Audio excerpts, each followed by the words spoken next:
I call this July 25th, 2023 regular meeting of the Burlington Board of Health to order. Please join me in a pledge of allegiance. Pledge allegiance to the flag of the United States of America and to the republic for which it stands, one nation, under God, indivisible, with liberty and justice for all. I'm Dr. Ed Weiner, Chairman.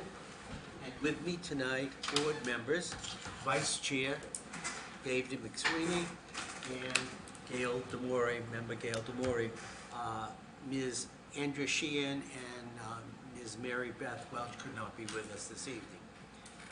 Our staff, our Director of Public Health is Susan Luminello, Environmental Engineer Christine Mathis, Health Agent Marlene Johnson, our recording secretary, Eric Bergeron, who I did not get you to thank for the last meeting, who took notes and put everything together during our marathon meeting. Thank you very much, Eric. We really appreciate it.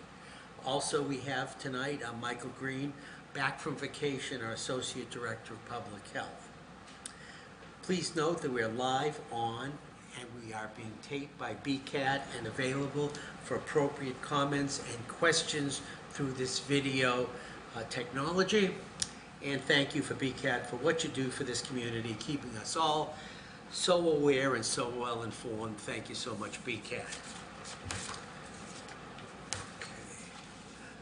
Which takes us to approval of minutes for May 23rd, 2023. I'm sure you've reviewed it. Motion to approve, Mr. Chair. I have a motion to approve, second by Mr. Maury. All in favor? Aye. 3-0-0. Thank you very much. Which takes us to Chairman's report.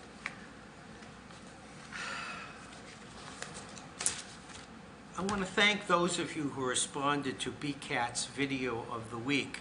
I received a lot of comments from that video. Thank you so much.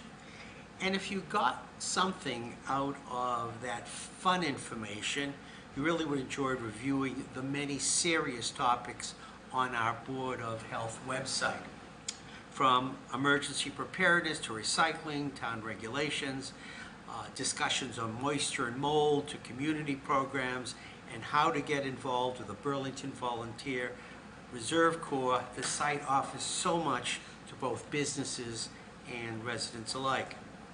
And if you have a few minutes, please stop by the Board of Health office.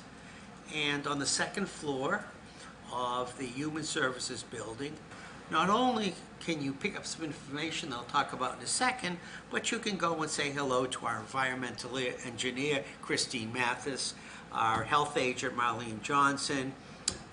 You can go and talk to our Associate Director of Public Health, Michael Green, and clearly, I'm sure you'd like to see and talk to Director of Public Health, Susan Luminello. Stop by, she's very nice. And also pick up some information and some of our literature. Outside the Board of Health office, we've got a lot of interesting stuff. Just a few great list of available websites on our list, on our website, but also you can pick up Mosquito Bites Are Bad. You can pick up Preventing Disease Spread by Ticks. You can get Fight the Bite. And my wife's favorite, you can also get the tick identification card, which is really great. We offer so much information both on our website and by our Board of Health office. And as I always say, this isn't your grandparents' Board of Health. Thank you. Subcommittee reports. We have May 24th and July 14th. I'm sure you've looked them over. What can I ask for a motion to? You don't need to vote on them. We don't have to vote on them? Purposes, yeah. I thought we had to. I don't know if any of them are the discussion items, but. One of them is for the Treasury Restaurant, which is on the agenda. Yes. So That is on the agenda. So yeah, so we can talk we about wait that. on that, or do we Yeah, we talk can. about I think it it's probably well. Yeah, we can deserved wait that on we that. wait. I was at that meeting. Yeah. Now, citizens' time. Is there anybody here who's not on the agenda who'd like to talk to the board? Everybody's on the agenda. How about online? No one online would like to speak to us. Great. I'm going to take some things out of order tonight because we have some very involved discussions. So I'd like to take the keeping of animals out of order. Can I have a motion to take 53 Skilton Lane and 1 Terrace Hall out of order? I motion to take those out of order. I have a motion. Do I have a Second. second? Second. All in favor? Aye. Aye, 3-0. 53 Skilton Lane, keeping of animals, hens. Are they here? Yes. Please come forward. Have a seat. And who is going to present this? I'll present it. Thank you very much. Okay. So Sadie Thompson has applied for a permit for keeping of hens, 6 hens. An inspection was conducted by Samantha Hardy, the Associate Health Inspector for the Burlington Board of Health, on June 29th. The following were found to be in compliance with the Burlington Board of Health minimum standards for keeping animals regulation. Chicken coop design, it was a proper square footage per hen, proper ventilation, setbacks met. Manure management plan does not cause a nuisance. Turf management plan, reseeding grass if needed. Feed storage plan does not attract pests. Action by the Board of Health. The board may vote yes to approve the keeping of animals permit for 6 hens for Sadie Thompson at 53 Skilton Lane with the following conditions. Notify the Board of Health in advance before increasing the number of hens. Do not purchase or acquire roosters or cockerels. Renew the keeping of animals permit 30 days before the expiration date. Allow the Associate Health Inspector to schedule and conduct an annual compliance inspection, so she'll reach out to you.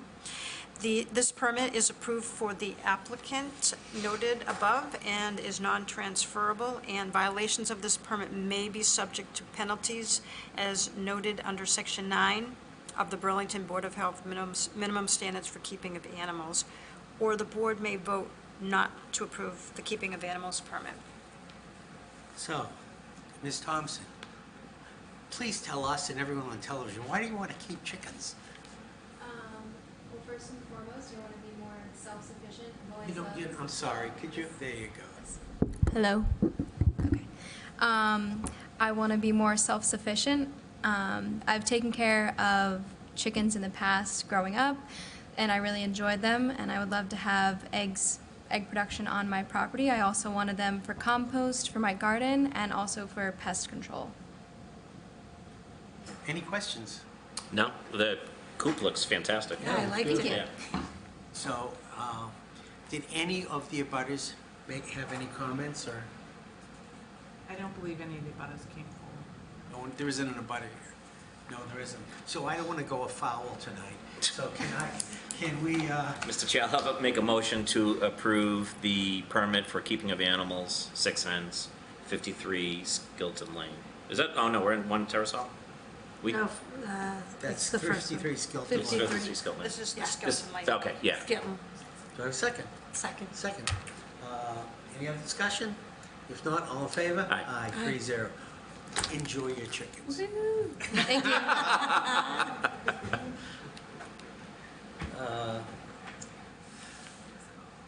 Ms. Johnson, we have one more. We do. 1 Terrace Hall. Do we have, that would be Ms. Nagli, how do you pronounce her last name? Nagib. Naguib, I'm sorry. That's right. Jessica Naguib, thank Yeah. you very much. So, why do you want chickens? We heard a great, My kids want chickens, and we want eggs and compost and just feeding like them Have you all ever the had scraps from the chickens garden. before? The what? yeah. Have you ever had chickens before? No. Okay. Chicken parm. No, if her kids want them, I'm sure she won't lay an egg. So, Please. So this, Samantha was out there on July 6th, and the following items were found to be in compliance with the Burlington Board of Health minimum standards for keeping of animals regulation. So the coop design. Another good-looking chicken coop, actually. it's Yeah. nice. Pretty So nice. the first page is hers. Yep. It's under construction. Yep. And then the other photo is what, an example of what it's going to look like when it's complete. It's almost done, yeah. Yeah. Manure management plan does not cause a nuisance. Turf management plan, reseeding grass if needed. Feed storage plan does not attract pests. I won't read through this again. It's identical to the last one, but the board may vote yes, or the board may vote no to approve the permit. Anybody, any questions? Then I'll ask for a motion, please. I'll make a motion to approve the one terrace hall keeping of hens. Second. We have a second motion, a second. All in favor? Aye. Enjoy. Thank you. Okay. Thanks for coming in. Thanks for coming in. Every time we see a coop, it gets bigger and better. I know, the I know. coops are wonderful. They're you so know. cool. Do we have anything else here that want to go ahead? No. Application for approval of special permits, 20 North Ave, Phoenix Tailings. Okay, here we go.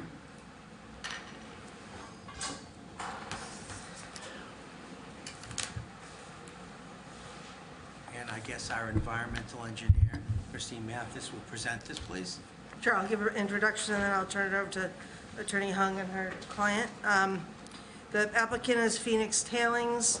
They're a metal reclamation company that's designed to use mine tailings as feedstock with a final product of targeted rare earth metals. Some of their targeted reclaimed materials are neodymium and dysprosium. These are two rare earth metals that are used in such things as wind turbines and electric vehicles. They'll be using some rather run-of-the-mill chemicals in their process, some acid solutions, some base solutions, and some straight-chain hydrocarbon solvents. They really don't have much by generation of waste in the process. The solvents are recycled back into the process, as are the acids. One waste stream is a salt, like a brine solution.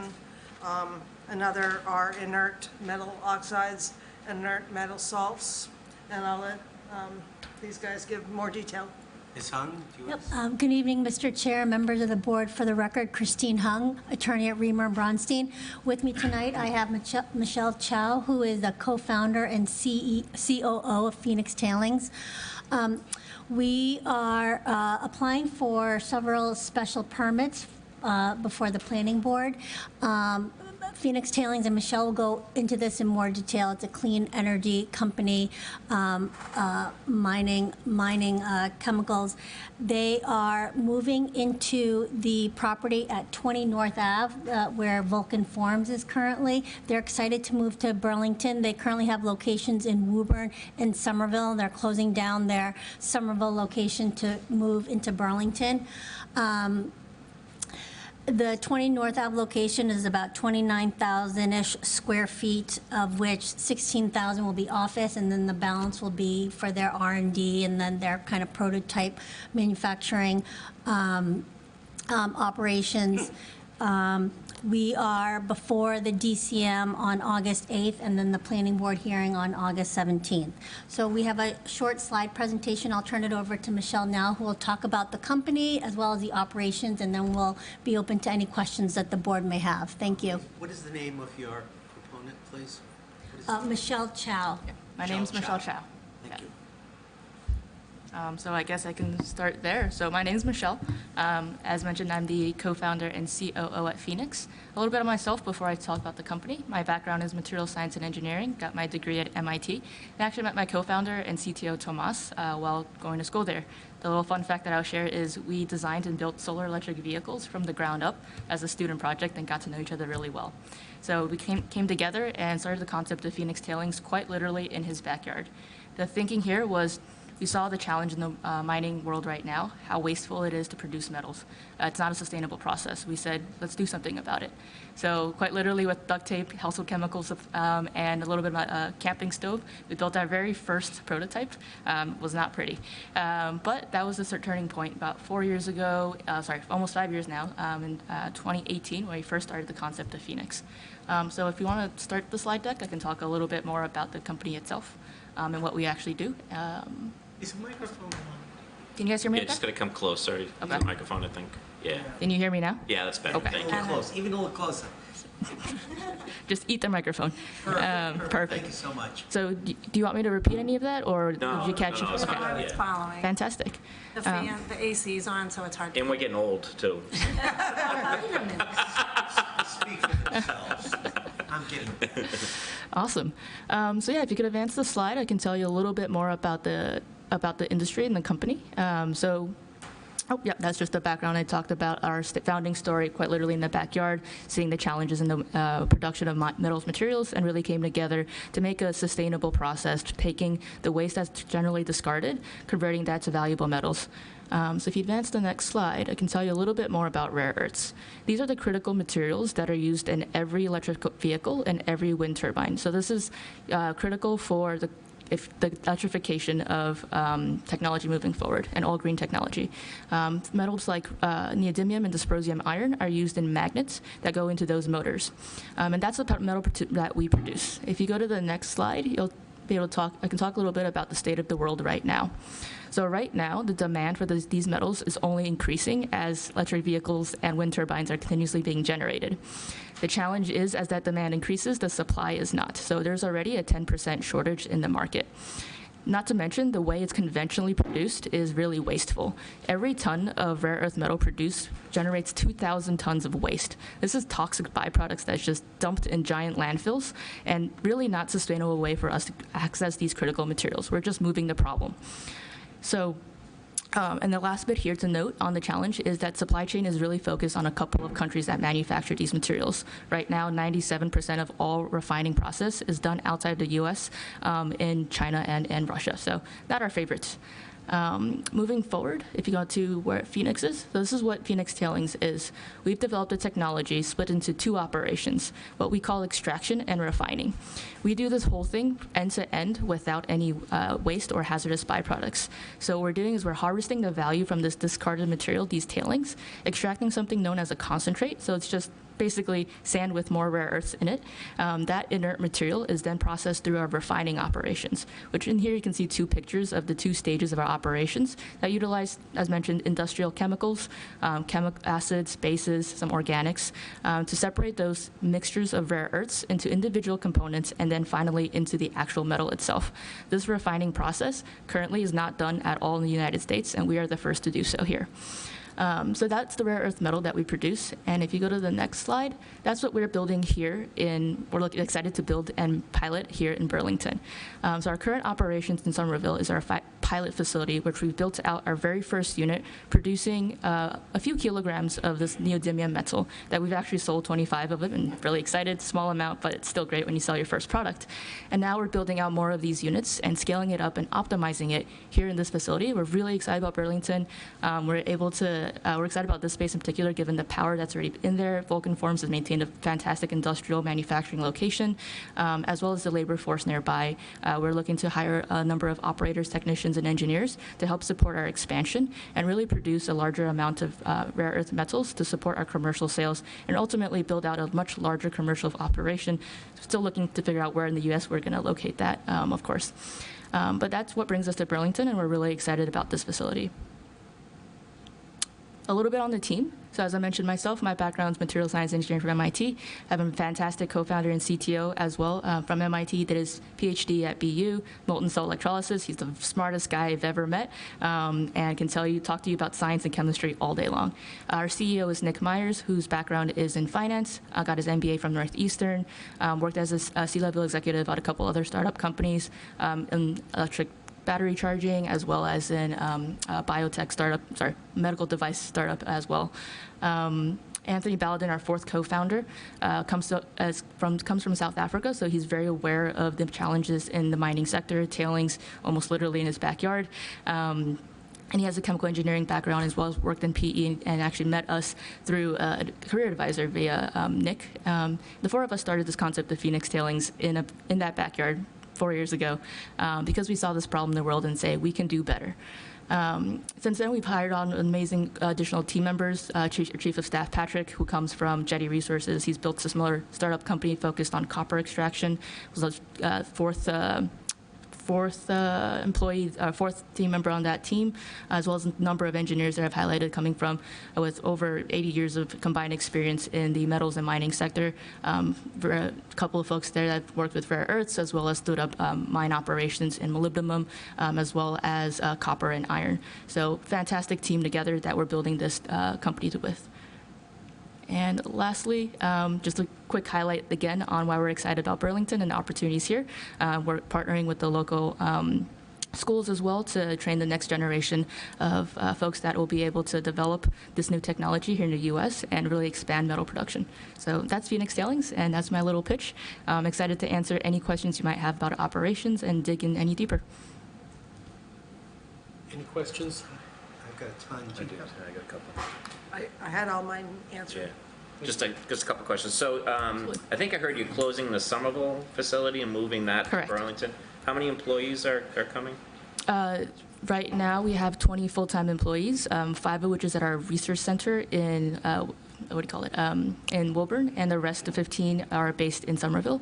And we have about 10 contractors or part-time consultants that also work with us on a hourly basis that will be moving as well. And how long have you been in business in Somerville handling these materials? In Somerville, we've been there for 1 year.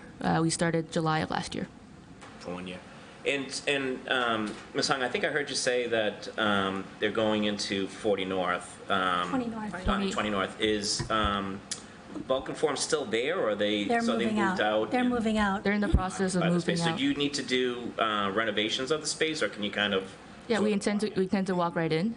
So the renovations are some paint and carpet kind of things. Yeah. There's no architectural changes. Because they did a substantial build out, right? Yeah. I was just at Vulcan a few weeks ago, and Right. it's a wonderful facility. Yeah, I remember It's a them building it wonderful out. facility. Yeah. Yeah, Okay. Nice Yeah. facility.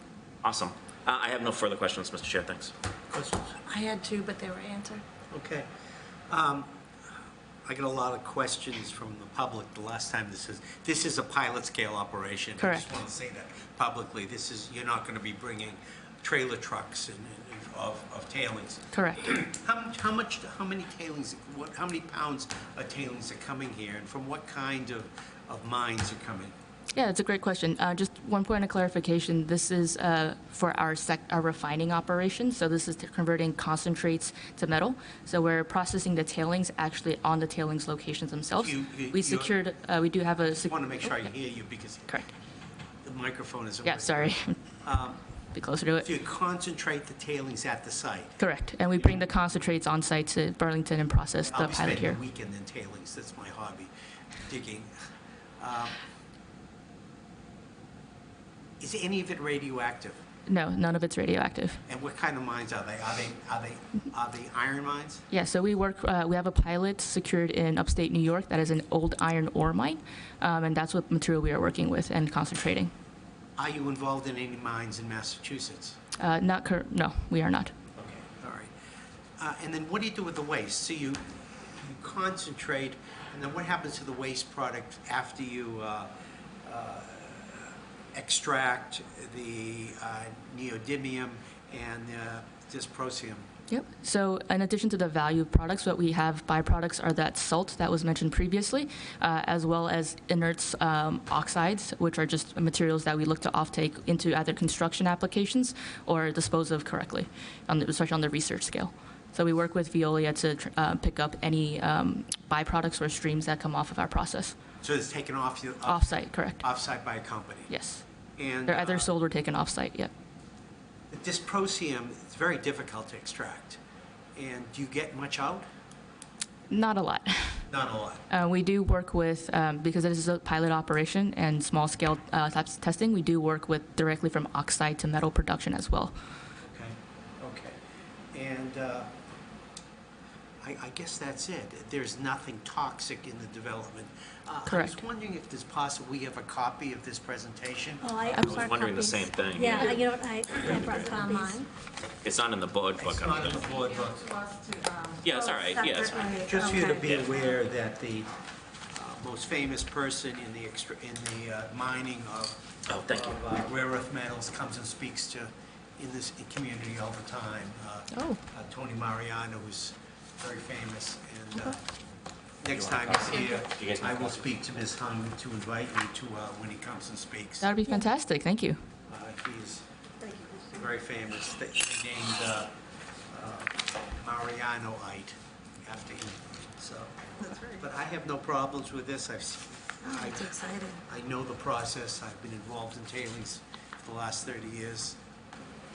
We're excited to have you come to Burlington. Mr. Chair, I'll make a motion to approve the special permit of 20 North Ave, Phoenix tailings. Do I have a second? I second. And a second. Now, how are you going to be working with schools? This is very exciting. I am. Yeah, so we'd love to put some training programs and internship programs.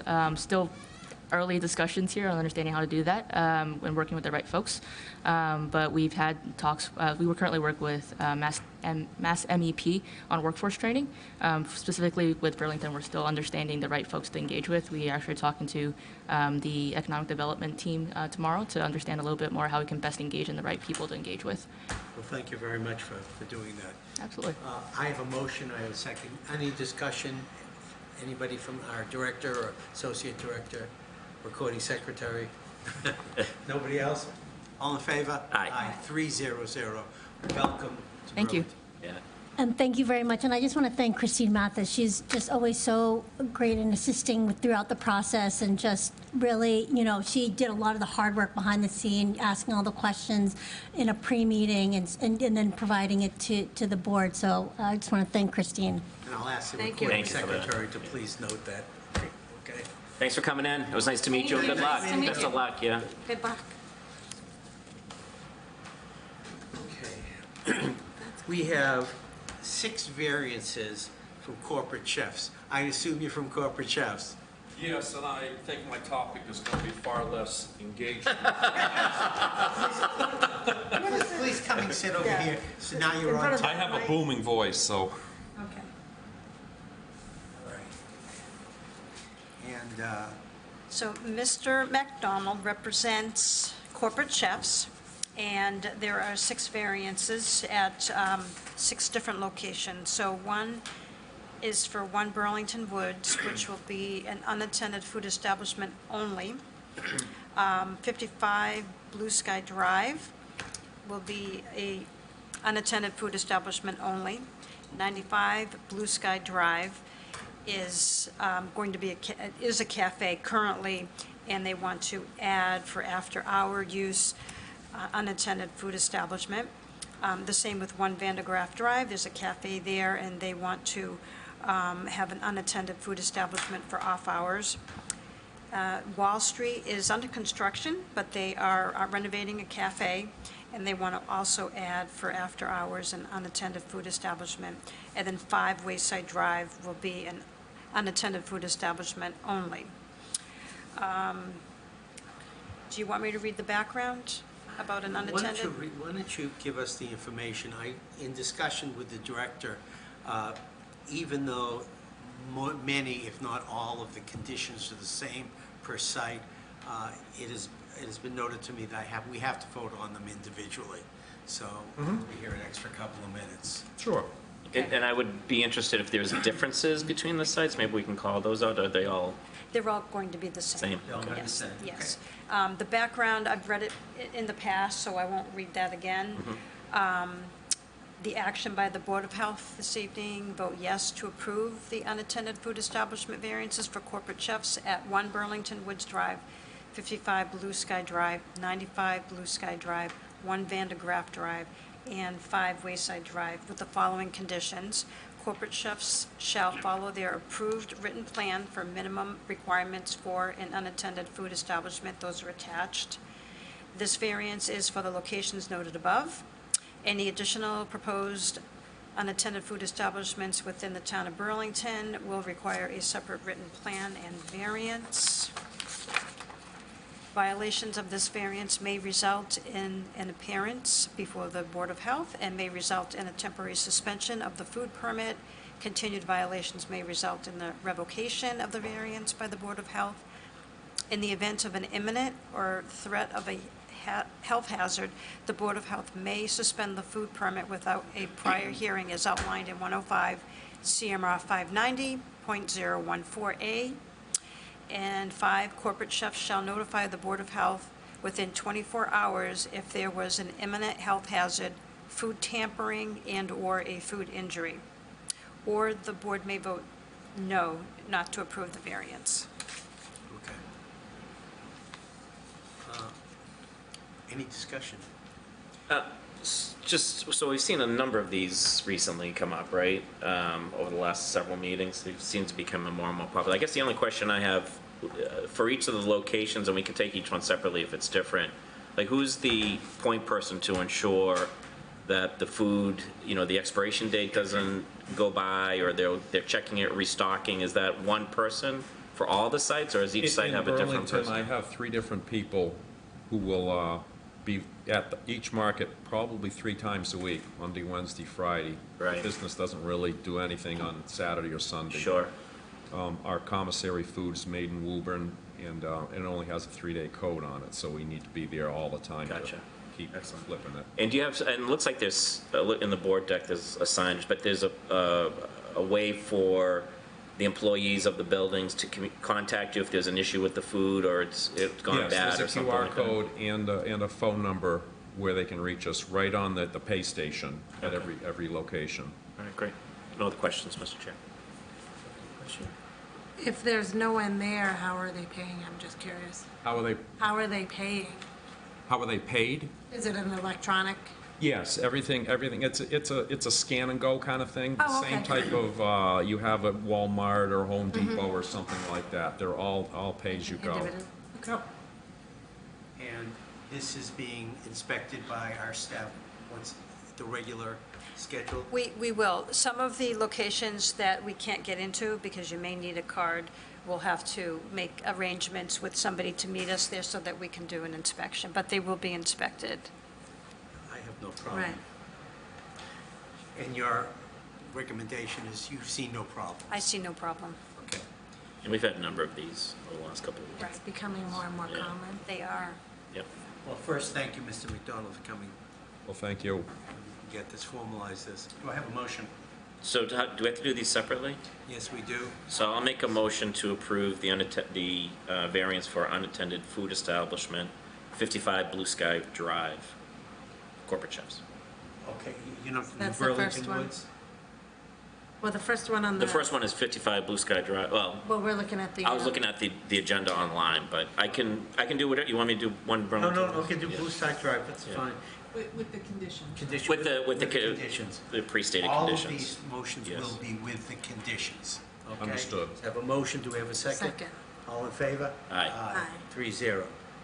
Please. I'll make a motion to approve the variance, corporate chefs unattended food establishment for 95 Blue Sky Drive. I second. All in favor? Aye. And again, all of these with the conditions? With the conditions. With the conditions. You don't have- It should be documented in the meeting minutes, though, that it's with the With conditions. Yeah.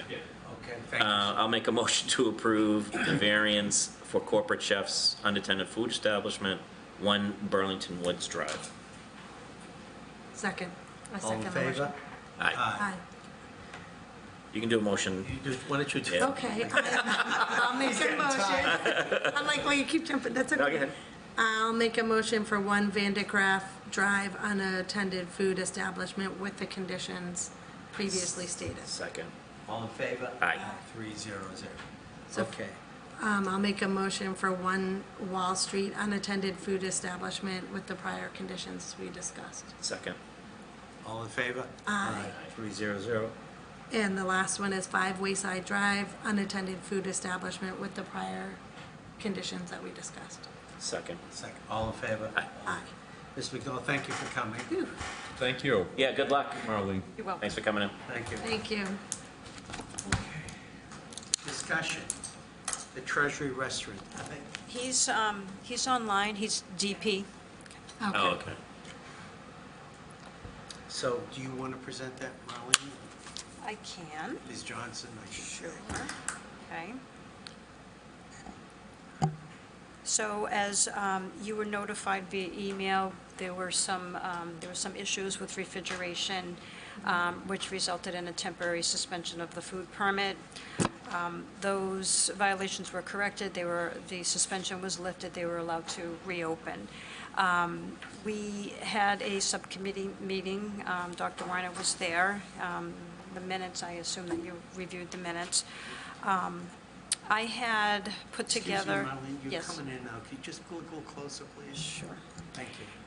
I had put together in order to correct the violation being that they did not have active managerial control managing the restaurant. So that was attached to my health agent report, and there were some conditions in that. They've already met the first two. They did provide me with the name and the business name of the food consultant that's going to be working with them. And the way it's outlined is in August, the food consultant's going to come in and do some retraining with management and staff. And then starting September through December, so September through December, the food consultant will do a food audit once a month, which is like a food inspection. But it's more involved. They will, if there's anything that they find, they actually will do some training with staff. So it's a good program. And Samantha and I will be going in as we usually do. We go in 3 times a year there. Samantha was just there last week. So the purpose of the meeting tonight is it's under the discussion. So we felt that they needed to modify their risk control plan as we identified some issues with the cold holding. Their last inspection, 3 refrigeration units were not holding food cold. So in order to make sure that doesn't happen again, we worked with Mr. Patel and his manager and came up with some items that they are going to meet. So if you look at the risk control plan for the refrigeration, on the second page, how will active managerial control be achieved? So we discussed this, and this is what we have come up with. If you'd like, Deb is on. If you want him to go over, you can ask him, why did this happen, and how are you going to make sure it doesn't happen again? Dr. Weiner was very clear as to what will happen if another violation is found. At that point, we're looking at revocation of a food permit for repeated violations, which is very serious. Mr. Patel, do you want to just go through what you plan to do? I was there at the meeting, this very lengthy meeting. It was clearly put together and clearly exhibited by our health agent, who was very professional and who I have complete 100% confidence in, and she has outlined. But I'd just like you to acknowledge that you have seen these and that the Treasury will do what they can immediately to make sure that all of these are achieved. Yes, sir. Opportunity to explain. Yeah, we have followed through the order requirement. 1 second, something else. So, yeah, so first thing we serviced all our refrigeration equipment, everything that's in the restaurant. The servicing is complete. Every single equipment is working as it needs to be, holding the right temperatures. Also, we signed up as a preventive maintenance contract with the person.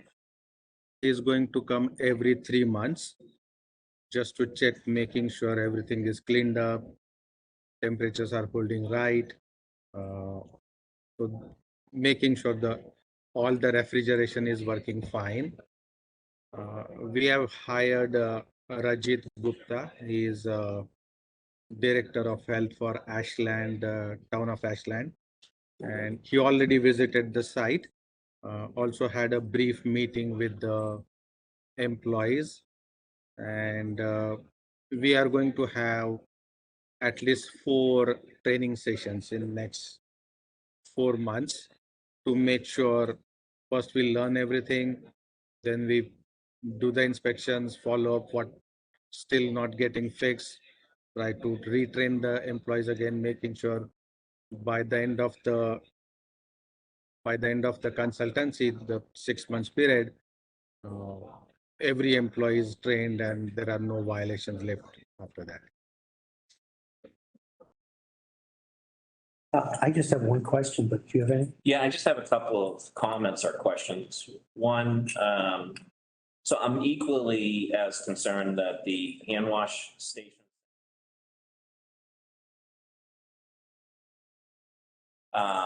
overall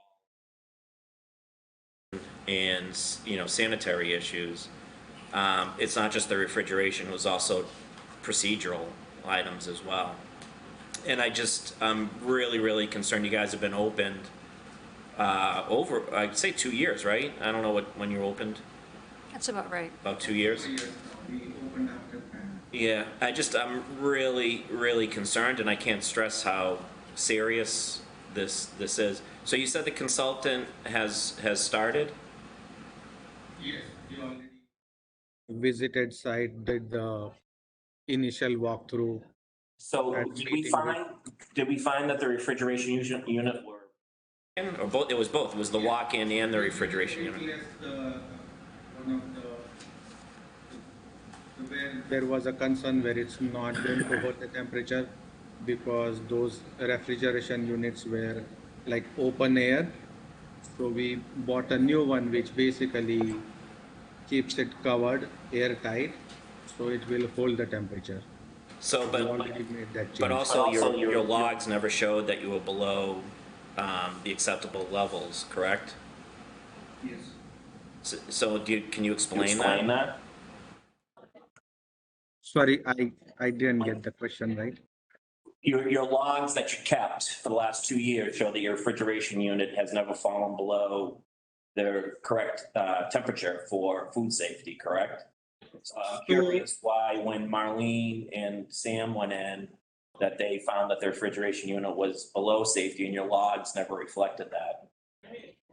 So whenever it is closed for hours, then it will come down to the right temperature. But once we start using it when there is active work environment, when you open the door, it was not maintaining that temperature. So we Gotcha. added some vertical strip curtain to it so it can hold reduce temperature even further. So instead of when the thermostat was cutting off at 38, now it cuts off at like 34 degree Fahrenheit. So trying to cool it down more. So even when there is loss of cooling when we open the doors, it will still maintain below 41. So who's responsible for maintaining the logs and checking the temperature? Is there a manager that's on staff? There is a manager on staff. I also added a kind of a electronic, what you call those thermometers. Those basically report me on the app how my temperature is coming up. So on my phone, I will get alert if there is temperature is not in the range. So Is we added that one too now. Is the consultant also there to train on all food preparations, serve, safe, all the required, you know, standard, like washing the hands, using the hand sink? Like, are they there to consult you on all of that and the training on all of that? Yes. He's a serve safe instructor. He is. He is. That's even more concerning. You're a serve safe instructor? Yes. And you didn't see a problem with the hand sink not being utilized? So it was a mistake from a front staff. I mean, he should have pushed the. A mistake is dropping a glass on the floor. A mistake is not using a hand sink. I'll follow the recommendation. And listen, I'm not, this is nothing but, I guarantee you, people that have eaten at your restaurant have gotten sick. And we should have zero tolerance in this town for that. And I follow where we're going. I'm just overly concerned, and I just think if there is one other issue, no matter how minor, we need to talk about this. Please be aware that as our health. No, and I saw in the meeting notes, yeah. I very clearly pointed out that our patience would be minimal. Okay. Have you run another restaurant outside of this one, is it Deb Patel? Yeah. Yes, I had a restaurant before this one. Not in Burlington. This is just the one restaurant I have. And is the consultant working closely with you? Or? The consultant reached out to me and is aware what areas need work. Gotcha. And just to say, so these are risk factors for foodborne illness. Sure. But we have not received any. I agree. No, I agree. Just so you know. I understand. I wasn't making a leap that people have gotten sick or that we have gotten complaints. I'm just saying, based on the protocol, I could almost guarantee you somebody has gotten sick, right? But we don't know for sure. Right. And have you approved the consultant? Yes, yes. You know who it is? I do know who it is, yes. Any questions? Do you have anything you'd like to say, Deb? No, I did have a question, but it was answered Thank you. in your questions. So. I'll leave it. Anybody else here would like to? I think that I spent approximately an hour and a half, and at the subcommittee meeting, I think that our health agents has clearly got her point across. I think I got my point across. I think it's important that the board was able to discuss this. And is there anything else you'd like to? No, I just, I hope to see some improvement. How often are you going to be checking in with him? Well, he has the food consultant doing food audits once a month, starting August and ending in December, and Samantha and I will continue our routine inspections according to schedule, yeah, which is 3 times a year. Ms. Director, do we have to vote on this? No, this is for discussion purposes Discussion. only. Okay. So, Mr. Patel, thank you for coming to this. We appreciate you coming. As I told you, I find no pleasure in having you here, and I hope that we don't see you again. This will not happen. I appreciate that Appreciate very that very much. much. Thank you Thank very you much very for much for coming. And And- be well. Thank you. Thank you. Thank you. Thank you, ma'am. Thank you. Okay. Now we have something very positive this evening, and something that I was looking forward to because I have spent quite a bit of time with our Grant regional registered nurse, and he'll introduce himself to you. I only wish that he would be here full-time. He is a student. We are very, as everybody knows, that we have a Triton grant from the Massachusetts Department of Public Health, in which we are receiving monies each year to have specialist healthcare providers in this community to assist us with additional programming. And we have an outstanding professional here tonight. Would you like to introduce him, and then we can hear from Rashad? So this is Rashad Blades. He'll tell you a little bit about his background, but he's been in our office now since June, I believe it was, end of May, beginning of June. He's been doing some excellent work. He's fully trained on Maven, and he's been doing case investigations. He did 2 today.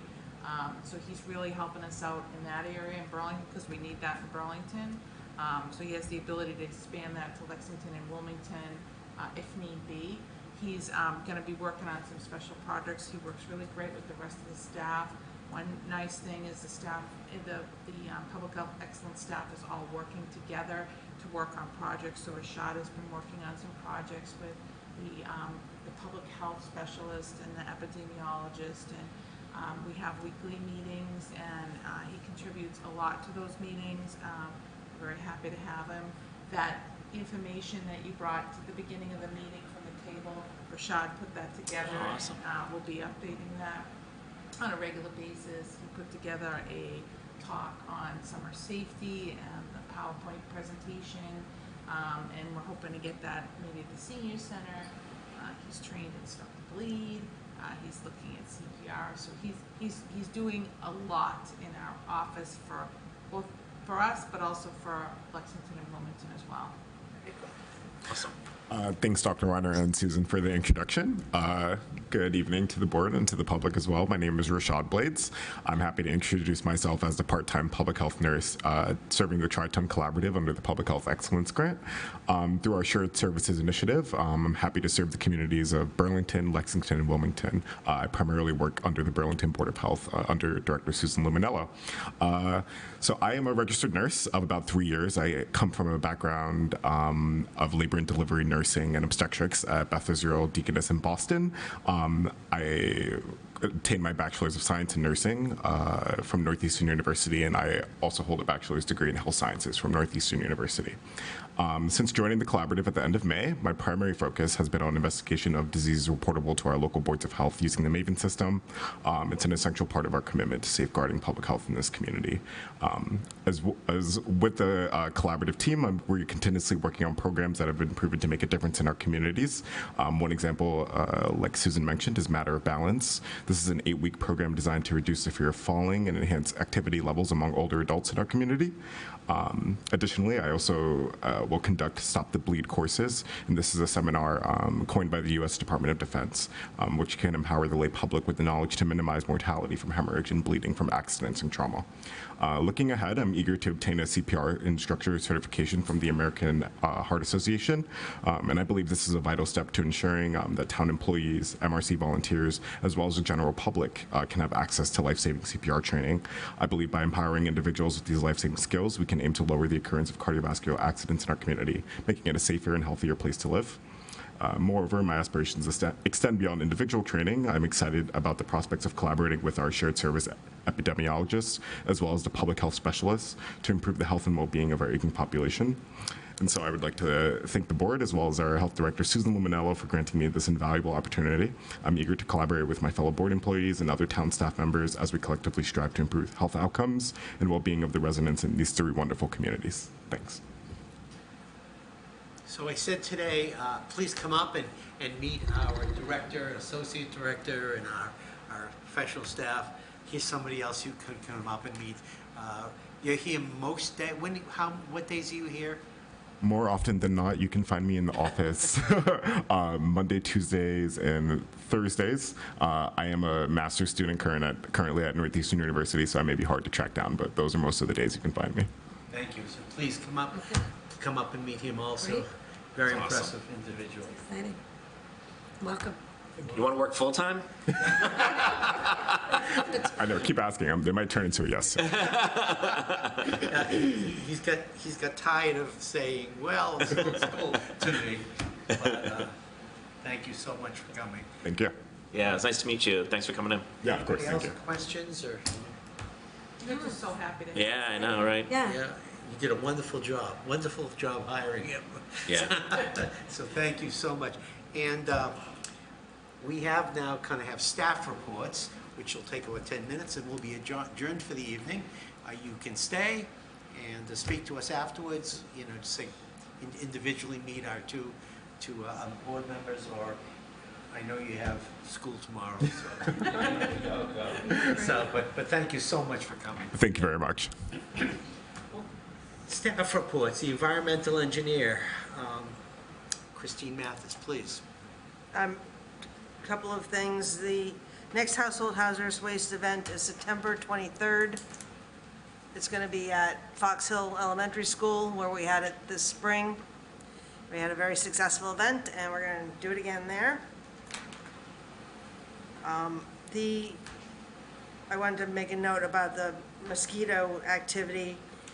Although we're seeing increased mosquito populations on the weekly arborvirus reports from the state, the number of mosquitoes are going up, as you would expect, because of the amount of rain we've been getting. Fortunately, however, the cases of West Nile virus are staying very low, so we are still at a low risk rating for West Nile virus, and there have been no detectable EEE positive mosquitoes, so we remain at a remote risk level for EEE.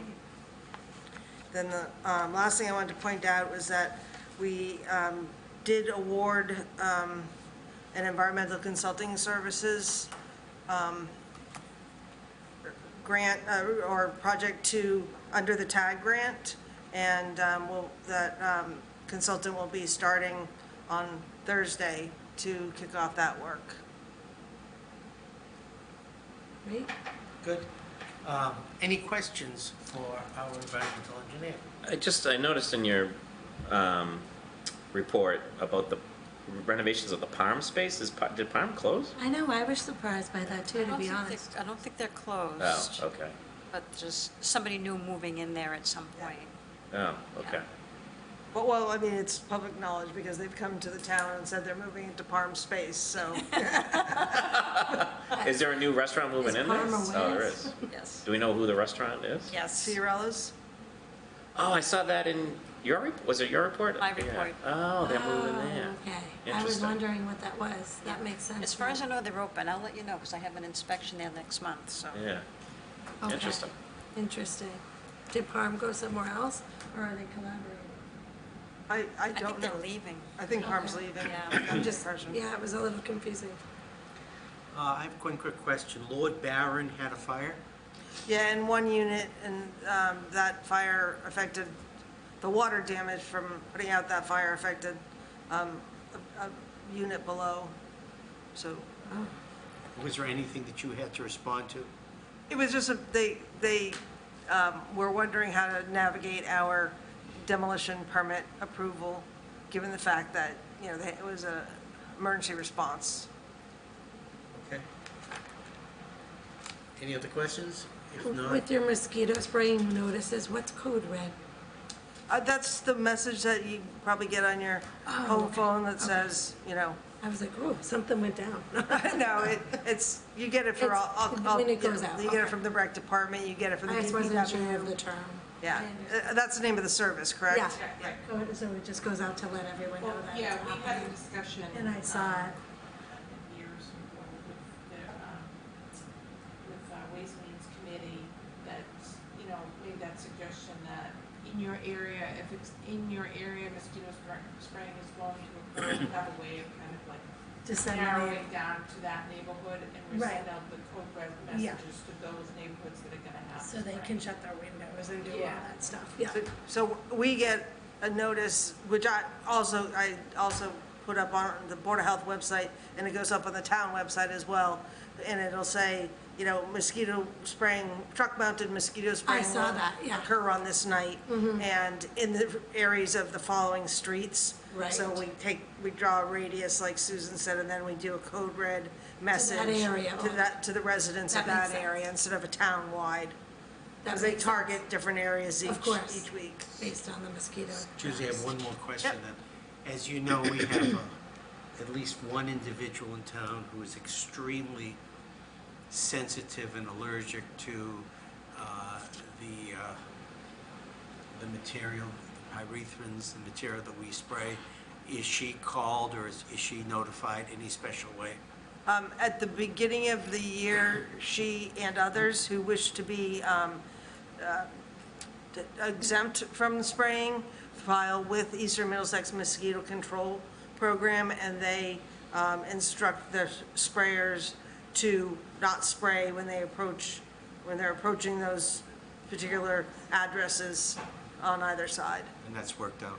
Yes. Thank you very much. Do I have a motion to approve the environmental engineer's report? So moved. Second? I second. All in favor? Aye. 3-0. Brings us to the health agent, and I'd like to include the associate health inspector's report there also. Samantha Hardy is our associate health inspector, but our health agent is Marlene Johnson. Thank you for all of your work you did tonight, especially with the Treasury. Thank you so much. You're welcome. So Samantha and I have been inspecting the outdoor pools, and we split them up, so we do some in July and some in August. Those have been going well. Mobile food establishments, or your mobile food trucks, had their renewals. Everybody has renewed at this stage. We do have some new ones coming into town, so they're getting inspected and having their background checks by the police department. And plan reviews, I had a few plan reviews this month. And are there any questions? Yeah, just on there was that investigation on the vapor, but that's not true? Like, was it just a false report? That's what I suspect, because they don't even sell those Yeah. products. This is an upscale liquor store, Right. and they sell cigars that are locked in a humidor, and when somebody wants a cigar, the manager, after seeing their ID, opens the humidor and goes in there with them. So I asked if they had an employee that might have Maybe, been yeah. disgruntled, or a customer that was disgruntled. Unfortunately, we do get complaints like that. Yeah. So, but we do an investigation and see what we can find. So nothing was found. Question? I think I have a question on something else. A different report. Foodborne illness. You had one at Sweet Green? So that was, I didn't do that one. Okay. That would be Suspected Samantha. illness. Is he okay? And then the question, as I ask every single month, in spite of you being away for a week, how many issues did you become involved in the 3 weeks that you were here? The answer is 97. I count them all. That's a lot. That's a lot. I actually have one additional question. I know it's not Sam's report, but it was the item from last meeting with the housing issue. Oh, that's what I was looking for. Yeah, Oh, yes, the, yes, Ledgewood? yeah, Ledgewood Yes. Drive. So it looks like they attempted to make some repairs, or did make I some was repairs. confused. So they did go in, said they, made these repairs, Yeah. send us pictures. We can't go by pictures, so we Sure. had to go in and do a reinspection. Took us some time to get in contact with the occupant. So we got in contact with the occupant, went in and did a reinspection. And then on that reinspection, did find, some things were corrected, some things were not. So, I think I did include that. It's in our there, report. yeah. Okay, that's why I was So, confused. okay. I'll follow up with Sweet Green. With Samantha? With Okay. Samantha. And just on that there's, it's like you said, Gail, it's suspect. It's It somebody says it right there. that we've never proven that anything had come from that. Sweet Green hasn't had any violations or anything. No. No. So I was it's surprised, just- yeah. It's not, usually, foodborne illness is very difficult to investigate because Correct. we get a food history from them in the incubation period when they got sick, but, they eat in many places. So it's not always able to pinpoint food where they got sick. We don't know, if it's hasn't come through Maven and somebody, has vomiting and diarrhea, it doesn't necessarily mean it was from food either, so. A lot of people think it's the last thing that they ate that caused illness, and that's not And always it true. may not be that, right? Because you So have, it could can't be be, nothing at all. Campylobacter has Most a, likely is. has a Nothing long at all. incubation Not related to period, that. Not related. so We haven't proven It's just it. hard to pinpoint. it's very, unless you know your pathogen. If you know it's Campylobacter, then you know, okay, I definitely need to know what you ate 72 hours ago, right. because it could be something So I back take then. back that And question. even then, like, if you know your pathogen, like, you gotta kind of try to pinpoint it. It's, if you have more than one person, I suppose that might be, that is a little bit That's easier to do. different. Very rarely do we get them. Right. Where it's more than one person, but if it is more than one person, then we're really doing a, you know, trying to find out those commonalities. But in those foodborne illnesses, when you see it on a report like that, and it might say an establishment, it likely is not at all related to that establishment. I just wanna make that clear. Right. So it's not Right. related. For all You got to intents and find that purposes. smoking gun. And I've found it a couple of times in my career, but it's tough. Yeah. You know, it's No, no. tough. If they have no issues, then I have no issue. Thank you very much. You're welcome. Good. Okay, do I have a motion to approve the health agent's report, which includes the associate health inspector's report? So moved. Second. All in favor? Aye. Okay. We do not, because you were on vacation. Mr. Green, do you have a report? I do not have one. Yeah, there's one in there, I thought. There is one Yeah. in here. Oh, yes, I'm sorry. No, I saw nothing there. Does anyone have any questions? No questions, so I have a motion to approve the Associate Director of Public Health report. So moved. Is there a second? Second. All in favor? Aye. 3-0. And lastly, the Director of Public Health. We can go back first, you can report on that. Yeah, so, as I was saying, we went out, did the reinspection, some things were corrected, some things were not. And so I reached back out, I think I put the email in my report, Yep. back out to them saying, these are the things that we need to be corrected. Can you provide me with, you know, where you're at on that? Sam had just talked to the occupant today, and they said that they have not heard from this management company to come out and do these additional repairs. Okay. So I'm now, the next step is I'm gonna reach back out to them, say what's going on. If they haven't made the repairs, the person is still living there, they need to make those repairs. So, I will ask them to come back to the board, and explain, I guess, why. Is the renter or occupant still there? The Yes. squatter is still there? She's Still there. She's still there, yeah. She, you know, expressed to us during the reinspection that, you know, she's looking for another place, but it's difficult. So Sure. she's got difficulty finding someplace else to go. And who is the owner? Are you dealing with the owner of the property or just the management company? Or is the management company the Well, I emailed all owner? of them, Okay. so there's a management company that they That already did the handles it. repairs, Okay. and then the owner and their attorney. Okay. Their attorney mentioned in the report about going to court. Is that to evict them? There was a comment about Yeah. eviction, but that doesn't, Yeah, what I'll do is I'll probably call the attorney, next, and just see if I can get, you know. So what would be our course of action from it? We would just have them come back, and then, like, what is, Well, the only other course of action I suppose that we could do is, you know, I suppose there's fines, but we never really do Right. that. But there is, you can go to housing court and say, you know, they have this order letter and they haven't made the repairs. Sure. and the judge will order them to- but if they started to try and evict, could they actually rent to someone else with the house in this condition? No, That he's- doesn't make no, sense. no, he said he wants to move back in, He wants the owner. The owner, he wants to gut the place. Okay, okay. He okay. wants to gut the place. I was confused You by know, that, okay. It's a tough situation. It is tough.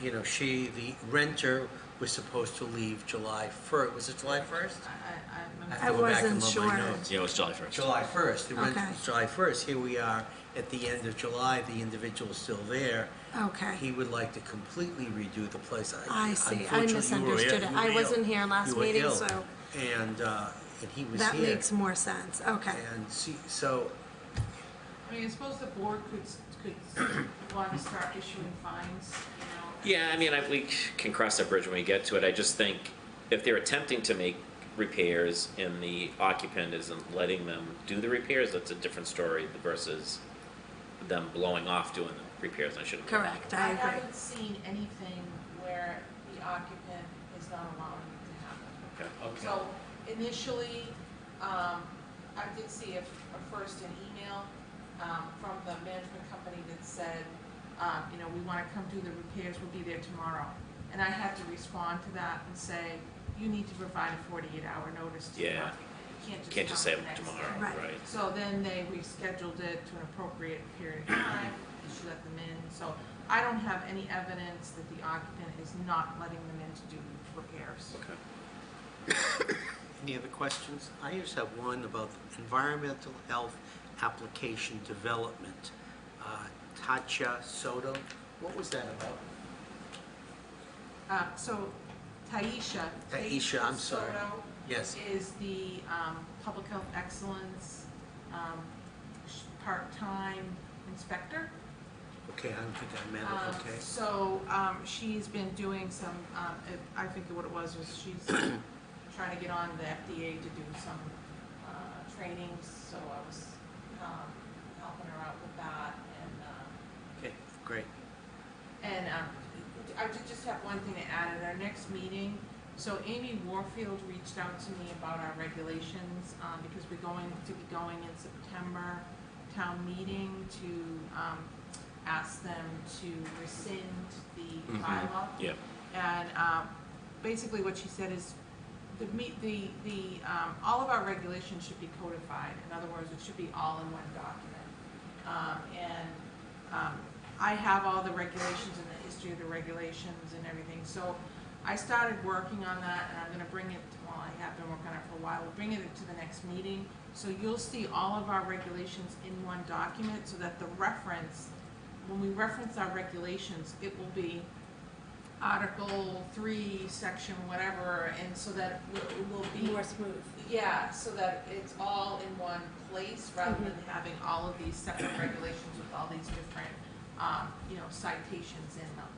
I have been kind of looking at the history, and when I was doing that, I was looking at, because the previous director had started this years ago, and I didn't realize, but it looks like it came to a manual. It was called a manual.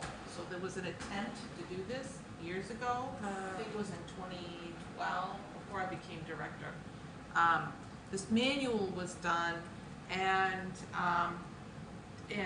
it was voted on by the board and approved. So I think what we, and it's very outdated, and so part of this codification will be rescind this manual, approve the new one with all the new regulations in it. Okay. Okay. So, And do we have a date for town meeting? the date for, it's. I will speak to, I can speak to Amy, Yeah, because we'll have to present that. yes. And so someone from the bylaw review committee reached out, Scott Martin, I think is his name, reached out to me and just had a couple questions like, you know, what is this? Why, you know, why is, and I just explained it to him that, you know, it was an outdated regulation and we basically started over. He was said, okay, I was just wondering, they may request that we come to one of their meetings, but I haven't heard anything from them yet. I have spoken to, I had spoken to Amy about this in the past, so it's not like, they know we're coming. Yes. At least Amy knew we were coming to do this. It's just it's a matter of some routine Yeah. step. And I think this codification, you know, Amy, when she was looking at our regulations and looking at, that's when she realized it really needs to be all in one place. That makes sense. Good. So 2 questions. So in my 8 years on the board, Really, it's been 8 yeah, I've only had to deal with one Seems like beaver permit. It does seem like forever. And I see there's a beaver thing, A beaver dam. Yeah, people, beaver dam. yeah, But I've only had one come in front of the board looking for a beaver eradication permit or whatever that thing is. that might have been a nuisance one. It could have been a nuisance one, which I was mortified over that whole thing. But anyway, so where is this beaver dam? Do you know? I think it was, I don't know where it was, actually. Yeah. So honestly, the way the beavers were, I think people have a big misconception about the beavers. I have a beaver in my backyard. I love it, actually. I do. I see him swimming up and down the little stream I have, and I love it. But he's not flooding my property, so. At least yeah. how it's handled. Yeah. So, you know, there's a certain, and, you know, I'm not gonna quote it because I might get the dates wrong, but there's certain trapping season for beavers. And if you're in the trapping season, you can trap beavers legally. You just can't use the bear clutching or Yeah. whatever traps, right? And there's a time, and then there's also the time outside of the bear catching. Right. Beaver hunting season. So body gripping, that's it, body gripping trap. So if a beaver is flooding, you know, causing a public health emergency, flooding a road, It would flooding fall a under the well, nuisance, yeah. flooding entirely flooding someone's house, then somebody can remove a beaver using the body gripping traps or outside of the hunting season, so long as they get an emergency permit from the Board of Health. Yes, I remember. So it's not the Board of Health that is removing the beavers. Right. It is the person Giving them whose permission. property the beaver is on. It's Right. their responsibility. So the one you're thinking of was, we had a person, the beaver was on their property, and we knew that it was flooding the road. Yep. That was a public health emergency.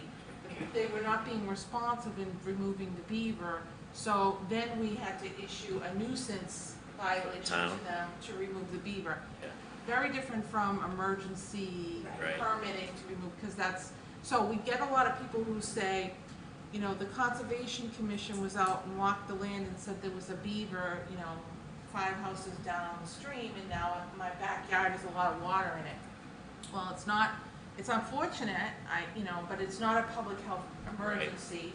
And number one. Number two is, the person who owns the land where the beaver is located is the one that has to remove the beaver. We don't Oh, go really? in Okay. trying to look for where the Yeah. beaver is and saying, oh yeah, the beaver's removed. Now, if it was a public health emergency and the entire road was flooded, we would investigate that, and we may or may not be able to say the cause of it was a beaver, like it's, you know, for sure. So another thing is pinpointing, is the beaver actually the cause of the flooding or Right. not? And that would be we would issue a nuisance letter. So a lot of the times, people just voluntarily, if they own the land, they want to get rid of the beaver, they can do that during the regular hunting season, or if it's an emergency, they can do it outside of that with an emergency permit from the Board of Health. Which is So- terminal for the beaver. Yes. Well, yeah, and the other problem that people don't understand, you go and you remove the beaver, and then 2 weeks later, the beaver's back. Right. They're back. You know, they tend to come back, because you can't always get all of them. Right. You know, so Yeah. Even if you remove the beaver, you could still have the problem. Now Sure. we get into the beaver deceivers and Right. sometimes how that's affected. I know there was one over by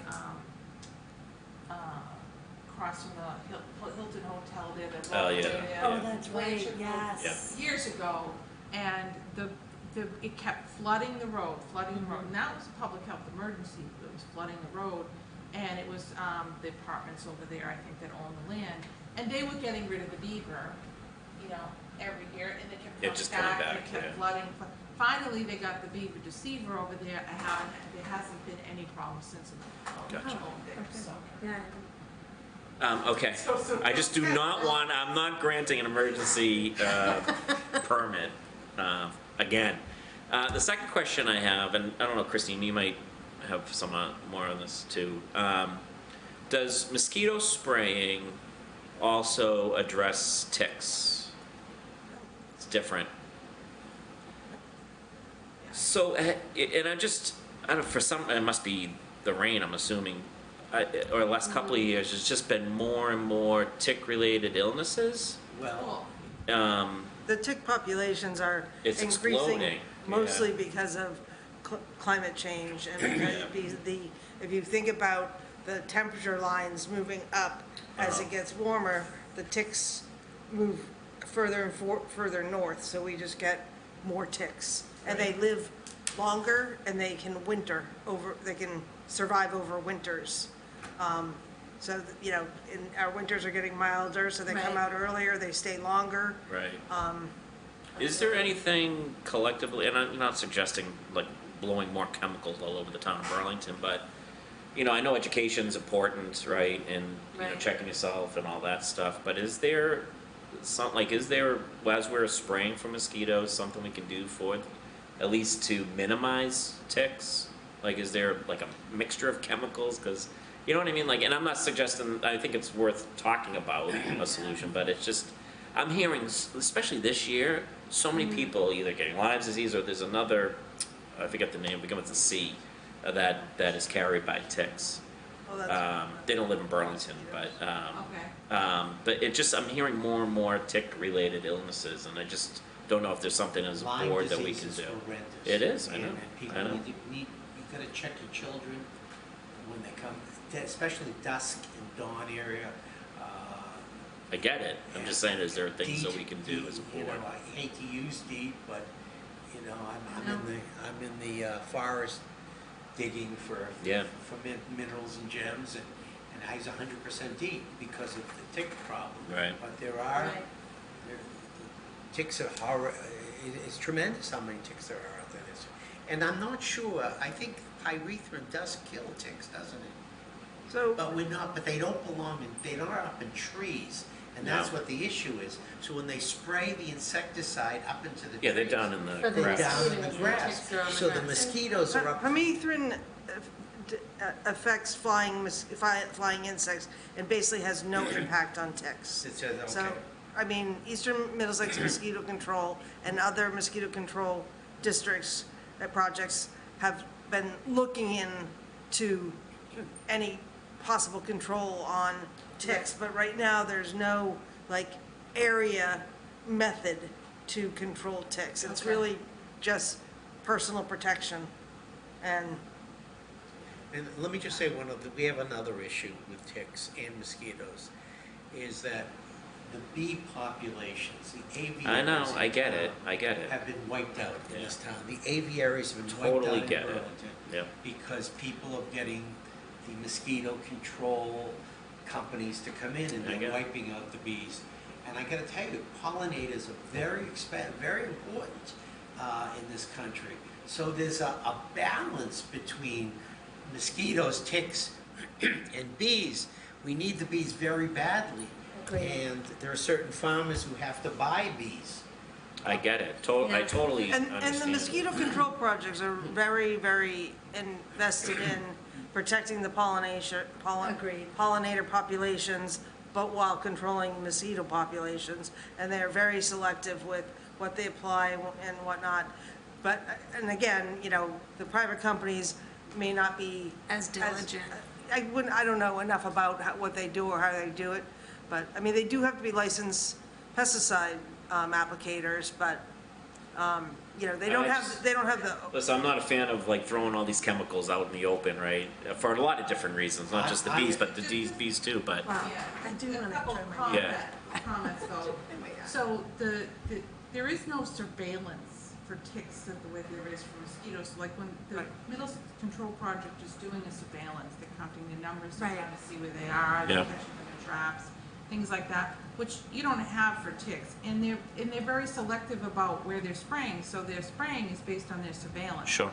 So, I mean, if you think about it with ticks, what are you gonna do? You're gonna spray it everywhere, you know, to try to get all the ticks. Right. So they don't know where to spray. And we get information on tick-borne diseases. We had a babesiosis today, babesiosis, Lyme disease. We get those in, but we don't know where that person got it. You know, they may or may not have gotten it in Burlington. They could have, you know, they went somewhere Like in else. New walked Hampshire. in. No, I Yeah. get it. I get So it. there is no like, But- real method now. Yeah, I mean, that's true for Type of mosquitoes too, but, yeah, but, surveillance. yeah. Well, for mosquito-borne diseases, but we are kind, in a way, I mean, I don't know, like, I'm not sure about if they've ever looked at how the accuracy of it, but they're Right. looking at these traps in these certain areas But- over time. the mosquitoes traps are have pretty been there selective forever. about where they breed by type of mosquito. And so certain ones breed by hardwood swamps, like cedar swamps and Yeah, yeah. whatnot. Others may breed in, a cup full of, a cap full Yeah. of water, but, The parking lot of Wendy's, yeah. well, you get a lot of types of mosquitoes that are prone to urban environments, and then those that are prone to more rural environments or suburban environments. And it's easier to trap those mosquitoes and count them because they do have, they do fly and they do have particular areas where they breed. Ticks, I mean, all you need is a little tall grass. Yeah. Or somebody who hasn't cut their grass, a couple of weeks, and you got ticks everywhere. It's generally, I think with ticks though. They're not in like your front yard. Manicured. Right, front yard. area. More unkept areas. I mean, they could, but yeah. Yeah, so like it's mainly, I guess, if you're in like walking through leaves or in the Sure. woods. Right, or in the woods, whatever. And, yeah.